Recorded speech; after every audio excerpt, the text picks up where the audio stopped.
자, 제가 질문 하나로 좀 시작하도록 하겠습니다. 여러분, 어떤 소망을 가지고 살아가고 계십니까?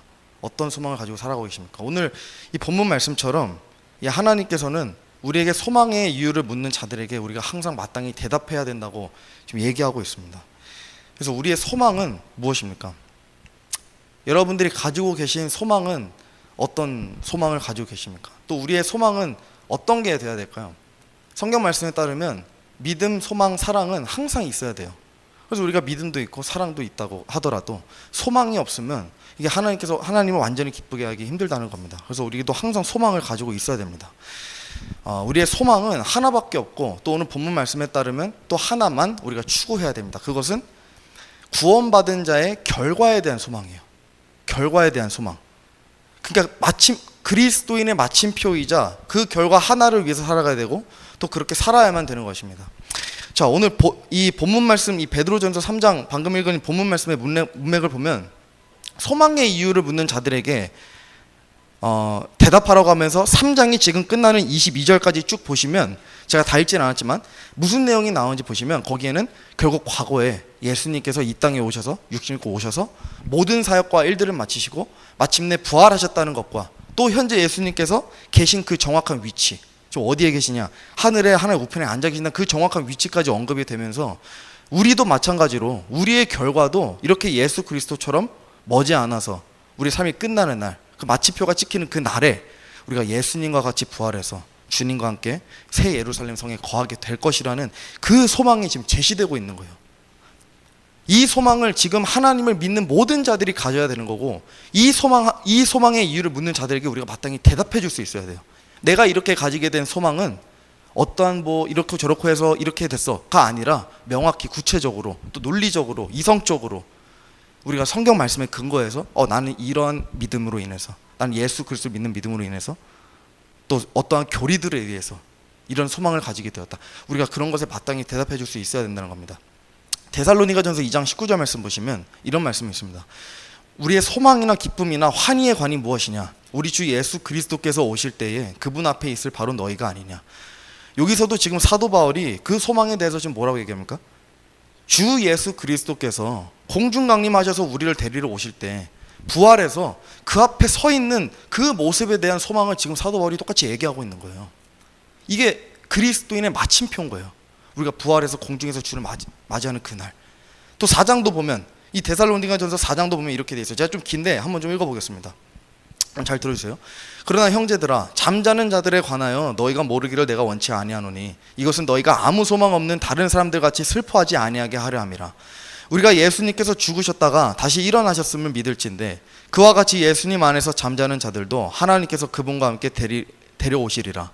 우리가 주의 말씀으로 너희에게 이것을 말하노니 곧 주께서 오실 때까지 살아서 남아있는 우리가 결코 잠자는 자들보다 앞서지 못하리라.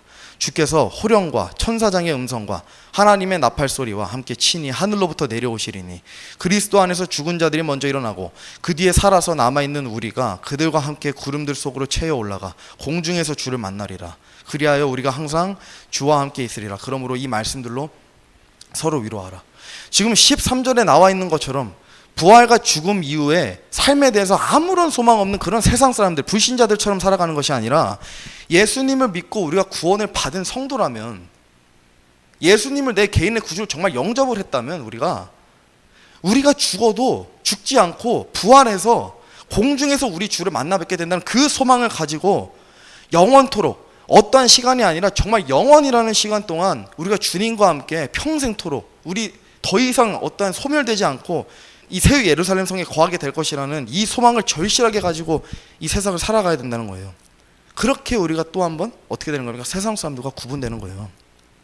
이 소망을, 세상 사람들은 이 소망 없이 살아가고 열심히 살아가요. 그리스도인은 이 소망을 가지고 열심히 살아가요. 똑같이 열심히 살아가지만 누구는 소망을 가지고 살아가고 누구는 소망이 없이 살아가는 거예요. 그러니까 이 소망 하나로 우리가 그들과 또 한 번 구분되는 겁니다. 이 소망을 가진 사람과 소망을 가지지 않는 사람들과 이 차이가 있는 거예요. 자, 그래서 우리가 이 소망 하나로 죽음 뒤에 어떤 삶이 있고, 또 이 소망 하나로 우리의 삶이 어떻게 변화되었고, 우리의 삶의 목적, 어떤 가치관들, 죽음에 대해서 묻는 자들, 우리에게 그런 자들에게 우리가 대답할 수 있어야 된다는 거예요. 명확히 온유함과 두려움 가운데, 온유함과 두려움 가운데 이것에 우리가 소망이 있다면요. 우리가 독립침례교회 성도로서 신앙생활을 하고 있습니다. 독립침례교회 성도로서 신앙생활을 하고 있어요. 어느 교파냐, 어느 교단이냐, 너는 왜 킹제임스 성경을 보냐? 라고 물어볼 때 어떻게 대답하실 수 있겠어요?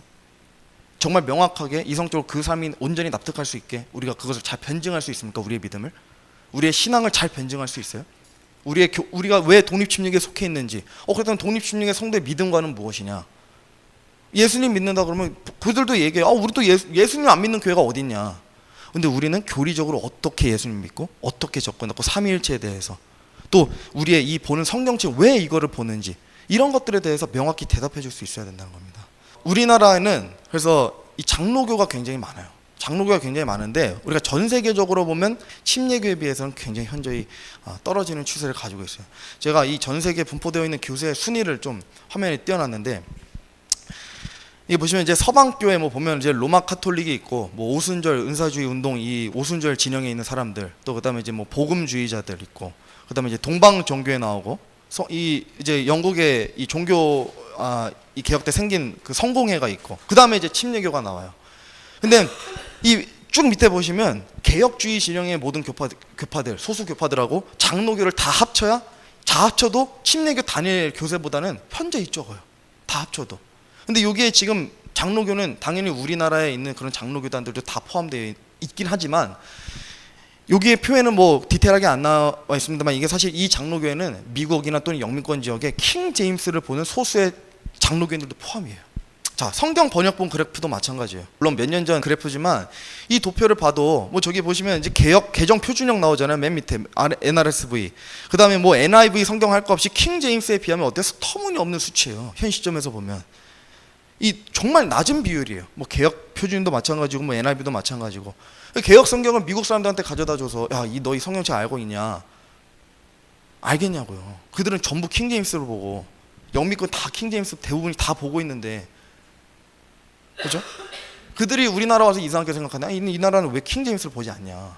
왜 개혁 성경을 보고 있냐? 오히려 이상하게 전 세계 사람들이 의아하게 여기는 거예요, 우리나라를. 그죠?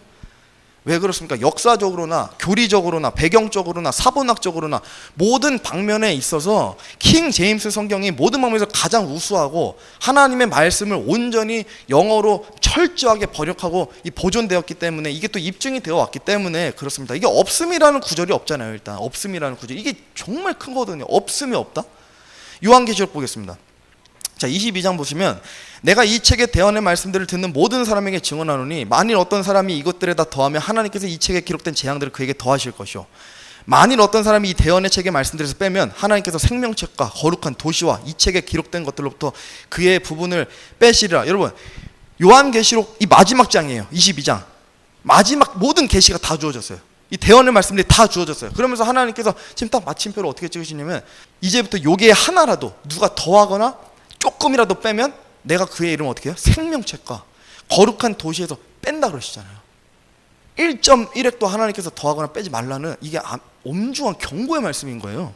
하나님께서 자신의 말씀에 하나도 더하거나 빼지 말라고 하셨는데, 대부분의 사본, 알렉산드리아 사본, 바티칸 사본, 신의 사본, 특히 신의 사본도 마찬가지죠. 이런 소수의 사본들을 보면 어떻게 해요? 사본에서부터 이미 누가 조작했다는 흔적들이 다 있어요. 자, 제가 이미지 하나 가져왔는데, 이거 아마 많이 보셨을 거예요. 이게 신의 사본이에요. 신의 사본. 근데 신의 사본 마가복음 이게 16장인데 여기가 이제 9절에서부터 20절이거든요. 근데 9절에서 20절 어때요? 이게 사본에서부터 이미 누가 손을 댔잖아요. 그러니까 대한성서 공회가 개혁 성경이나 개정 성경에서 개혁 개정에서 없음으로 처리한 게 아니라 그들도 마땅히 할 얘기가 있어요. 왜? 사본에서부터 이미 이렇게 돼 있기 때문에. 사본에서부터. 이거에서 번역된 게 우리나라에서 지금 그렇게 많이 보는 개혁 성경인 거예요. 자, 어쨌든 이 킹 제임스 성경은 이제 하나님께서 보존하셨기 때문에 어떠한 말씀도 누락된 게 없어요. 사본에서부터도 어떠한 말씀도 누락된 것이 없고, 변개된 것도 없습니다. 조작된 것도 없고, 그래서 보존된 성경이라는 것을 알 수 있습니다. 이게 왜 그러냐면, 사본에서부터 이미 충실하게 내용이 담겨져 있고, 그렇게 채택된 우리 잘 아시는 TR, 그러니까 그리스어 수용 원문, 거기서 번역된 게 킹 제임스라서 이게 없음이라는 구절이 없는 겁니다. 그래서 예수님께서 처음부터 뭐라고 약속하셨어요? 마태복음 보겠습니다. 하늘과 땅은 없어지겠으나 내 말들은 없어지지 아니하리라.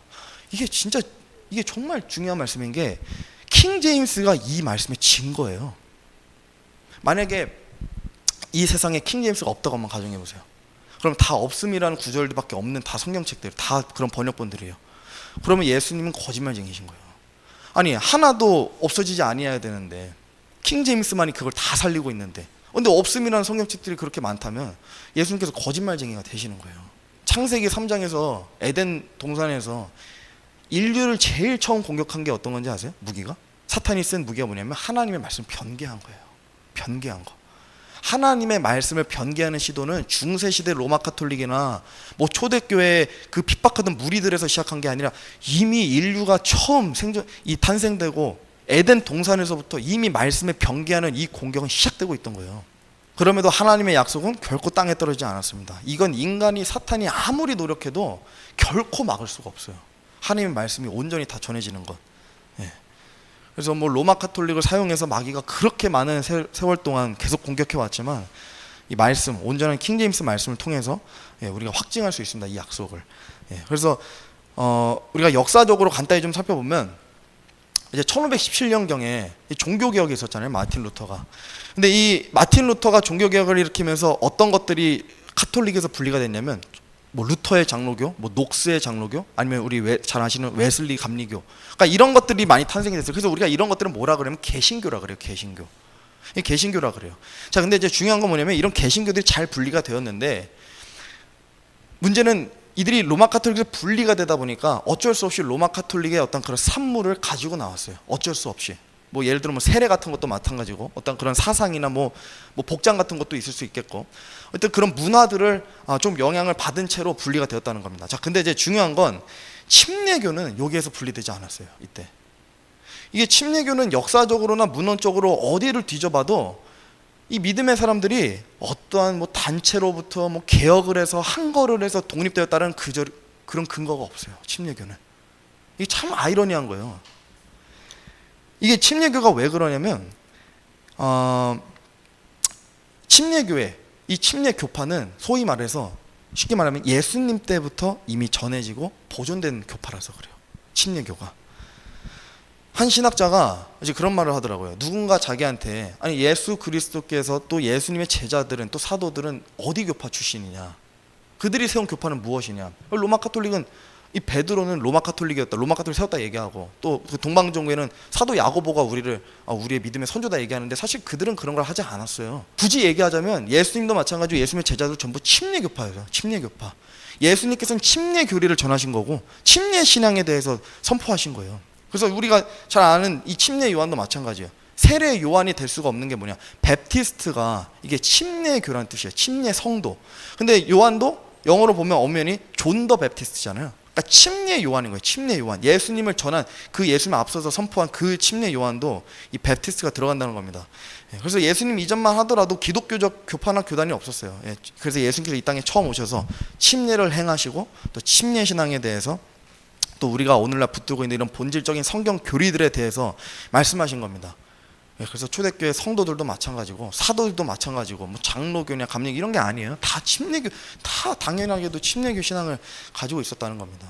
그래서 이 믿음의 사람들에 의해서 그 교리가 쭉 지켜져 왔고 지금 21세기에 우리가 이 믿음을 지금 수호하고 지키고 있는 겁니다. 자, 그래서 오늘은 제가 좀 구체적으로 무엇을 살펴볼 예정이냐면, 이처럼 우리가 침례 신앙을 가지고 특히 이제 저희는 어느 교파나 교단에 속하지 얼매이지 않고 오직 예수 그리스도만을 머리로 인정하는 그런 독립침례교회 성도들로서 우리가 교회를 섬기고 있는데, 그렇다면 이 독립침례교회는 어디서부터 언제 이렇게 나왔고 또 이 어떤 믿음 위에서 또 어떤 고백 위에서 세워졌는가, 이걸 좀 살펴보겠습니다. 우리나라는 독립침례교회가 사실 굉장히 비인기, 스포츠로 따지면 비인기 또 비주류 종목이에요. 굉장히 마이너한 종목이에요. 사실 독립침례교회가 뭐 보수적이고 뭐 현대 트렌드를 따라가지 않고 악기를 분별하고 이 성경을 분별하다 보니까 다음 세대에 있어서도 굉장히 마이너한 이 교회로 여겨지기 마련입니다. 2030 세대의 지금 또 일원인 제가 봐도 독립침례교회는 정말 마이너하고 진짜 비인기 종목이 될 수밖에 없는 그런 사실 교파예요. 왜냐하면 올드하고 일단 정통성이 너무 강하고 뭐 프로그램 그러다 보니까 프로그램이나 어떤 찬양 방식들도 굉장히 제약이 많잖아요. 악기도 마찬가지고. 근데 사실 엄연히 따져서 성경 원칙대로라면 이렇게 마이너 해야 맞는 거예요. 원래는 세상의 트렌드나 니즈에 따라가지 않아서 우리가 그것을 마이너하고 그렇게 여긴다면 사실 그게 성경적으로 잘 분별하면서 행하고 있다는 증거가 되는 거거든요. 독립침례교회는 뭐 아까도 말씀드린 복장에서나 뭐 규율에서나 예배 순서나 찬양 방식, 말씀, 설교도 그렇고 역사적으로 보면 이 세상의 니즈나 트렌드에 맞춰서 변화되는 게 없었어요. 그동안 항상 거의 일관성을 유지하고 있었어요. 이 독립침례교회가 세상의 분위기가 그렇고 다수의 교회가 그렇게 하는 것이라 하더라도 독립침례교회는 항상 어떻게 했냐면 성경적으로 분별해서 이것이 비성경적이다, 이것이 교리적으로 올바르지 못하 하면은 우리가 차라리 이단 소리를 듣더라도 항상 배척해오고 배격해왔어요. 독립침례 역사가 그래요. 물론 교회는 죄인들이 많이 모인 곳이에요. 그렇기 때문에 완벽할 수는 없지만 중요한 것은 내가 의지를 가지고 교회의 모든 일들을 성경 말씀으로 올바르게 분별하고 진행해야겠다는 그 의지를 가지고 있다면 하나님께서 기뻐하시고 또 말씀으로 참된 열매가 맺는 그런 또 주님께 인정받는 교회가 된다는 겁니다. 마태복음 16장 18절입니다. 또 내가 너에게 이르노니 너는 베드로라. 이 반석 위에 내가 내 교회를 세우리니 지옥의 문들이 그것을 이기지 못하리라. 말씀이신 예수 그리스도를 반석으로 삼는다면 교회가 어떻게 무너져요? 지옥의 권세도 어떤 사망의 권세도 또 이 사탄 마귀의 관계도 교회를 이길 수가 없는 겁니다. 마태복음 7장입니다. 그러므로 누구든지 나의 이 말들을 듣고 그것들을 행하는 자를 나는 자기 집을 반석 위에 지은 지혜로운 사람과 같다 하리라. 비가 내리고 홍수가 나고 바람이 불어 그 집에 부딪히되 그것이 무너지지 아니하였나니 이는 그것을 반석 위에 세웠기 때문이라. 교회에 속해 있는 성도들이 말씀 위에서 모든 것을 행하게 되면 결코 무너지지 않아요. 결코 무너지지 않아요. 교회가 말씀이 아니라 세상적인 방법들, 비윤리적인 방법들, 부도덕한 방법들, 그런 불법들, 떳떳하지 못한 방법들, 이런 것들을 채택해서 교회가 이루고 자꾸 그렇게 치리를 하고 이 진행이 되니까 무너지고 넘어지고 심지어 어떻게 해요? 혼들을 죽이기까지 하는 거예요. 굉장히 무서운 거예요. 혼들을 죽이기까지 하는 거예요. 교회가 혼을 세우고 하나님께 보내야 되는데 죽이는 거예요. 자, 지금까지 로마 카톨릭을 보면 해오던 일들이 딱 그거예요. 혼들을 죽여왔어요. 혼들을 죽여왔어요. 많은 이단들이 교리를 왜곡하고 성령님을 왜곡하면서 어떻게 했어요? 행위로 구원받게 만들어요. 그러니까 하나님께 나아가지 못하고 계속 그 가운데서 회개하지 못하게 만들고 구원받지 못하게 만들고 계속 혼을 잠식시키고 죽이는 겁니다. 그런 일들이 계속 일어나고 있는 거예요. 사도신경도 성경 말씀이 아니에요. 성경 어디에 그런 말씀, 그런 내용은 나와 있을 수 있겠지만 엄연히 성경 구절들도 아니에요. 근데 그런 구절들을 왜 모든 교회가 성경 말씀도 아닌 거야. 한낱 로마 카톨릭에서 제정한 그런 사도 고백문을 왜 지금 개신교들에서 그렇게 많이 하는지. 로마 카톨릭의 또 하나의 산물인 세례를, 예수님께서는 이마에 물을 튀기셔서 세례를 받으신 분이 아니잖아요. 침례를 받으신 분인데 왜 로마 카톨릭의 그 산물을 모든 개신교에서 지금 세례를 그렇게 주고 있는지. 하나님께서는 자신의 말씀에 하나도 더하거나 빼지 말라고 했는데 그렇게나 많이 빠지고 변개된 개혁개정을 봐야 한다고 강요하고 그런 행위는 무엇 때문인지, 이런 것들을 그래서 우리가 이성적으로 곰곰이 생각해서 나의 삶은 순전히 기록된 말씀들의 내용들로 행해지고 있는가, 이걸 잘 곰곰이 생각을 해보셔야 돼요. 목사가 좋아서, 사람이 좋아서, 교회가 좋아서, 뭐 환경이 좋아서가 아니라 내가 정말 이 교회를, 내가 정말 주님의 몸된 교회를 이 말씀의 근거에서 내가 세워나가고 그 일원이 되고 있는가, 우리가 이것들을 잘 생각해 보셔야 하는 겁니다. 이런 독립침례교의 기원이자 또 뿌리를 조금 살펴보도록 하겠습니다. 이것을 살펴보려면 사실 19세기에서 20세기를 조금 살펴볼 필요가 있어요. 뭐 이미 다 아시는 내용이라서 20세기가 이제 되기 전에 이때 참 종교적으로 세상이 어지러웠어요. 정말 세상적으로 어지러웠어요. 뭐 어느 나라가 아니라. 특히 이 종교적으로 많이 부흥했고 또 어느 정도 이 뿌리가 내려진 미국과 특히 영미권 지역을 보면 정말 말로 형용할 수 없는 그런 이슈들이 많이 있었어요. 다음 슬라이드 띄워주시면 어떤 것들이 있었냐. 동성애가 수면 위로 떠오르고, 공산주의가 교회와 나라들에 또 자리 잡으려고 하고, WCC나 뭐 WEA 같은 종교 통합 운동들, 뭐 에큐메니컬 운동, 신사도 운동, 뭐 오순절주의 뭐 이런 거 마찬가지고, 로마 카톨릭, 신복음주의, 자유주의, 이러한 이슈들, 아주 비성경적인 이슈들이 종교계에 하나 틈타기 시작했어요. 하나하나 틈타기 시작했어요. 원래 침례교를 특히 보면 미국이나 아까 말씀드린 영미권 지역, 쭉 다 이런 지역은 보면 이 1840년에 남침례 교단이 세워졌거든요. 근데 남침례 교단이 제일 컸어요. 그래서 이 남침례 교단이 거의 침례교의 모든 것이라 할 수 있을 만큼 엄청 큰 교세를 이루고 있었어요. 이 교파가.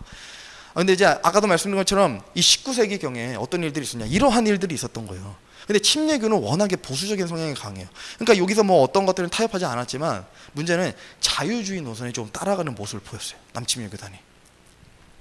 신복음주의의 어떤 그런 노선들이요. 그래서 이때 남침례 교단이 정통성과 보수성을 좀 잃어가기 시작했어요.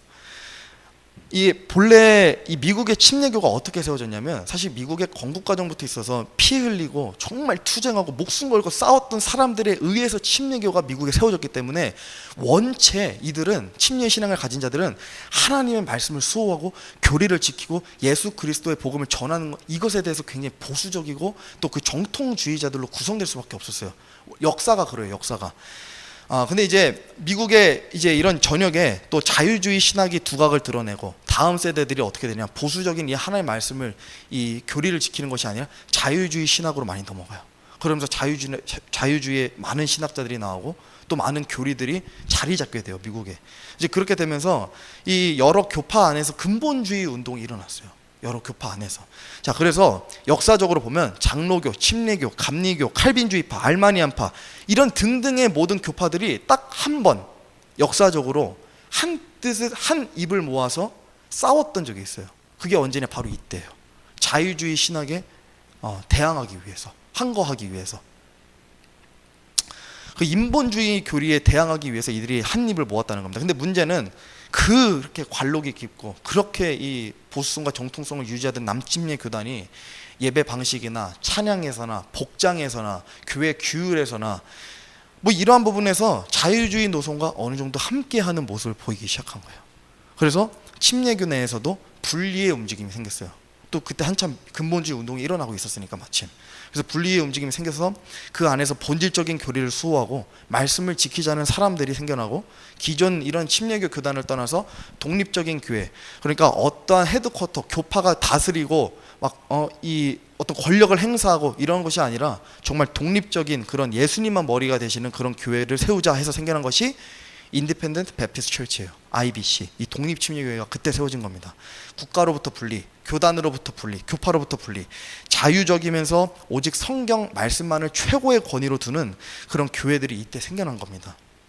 그래서 이들은 어느 교단이나 교파에 움직이지 않아요. 오직 성경 말씀에 의거해서만, 근거해서만 움직이는 겁니다. 뭐 나라의 권력도 마찬가지예요. 이런 것들이 움직이지 않아요.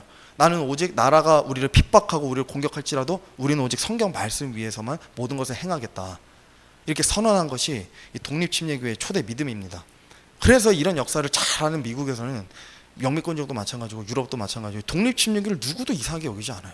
너무 당연한 교파, 이들의 규모가 결코 작지 않습니다. 독립침례교회가. 독립침례교회에서 세운 교파들, 이 교파들에서 세운 이 교회들에서 세운 신학 대학교들이 있어요. 신학원이 아니에요. 우리나라는 독립침례 신학 대학교가 없잖아요. 미국이나 이런 데서는 다 있어요. 엄연히 4년제 이 나라에서 인정받는, 학위를 인정받을 수 있는 그런 대학교들이 독립침례교회 교리를 가지고 독립침례교회에서 세웠어요.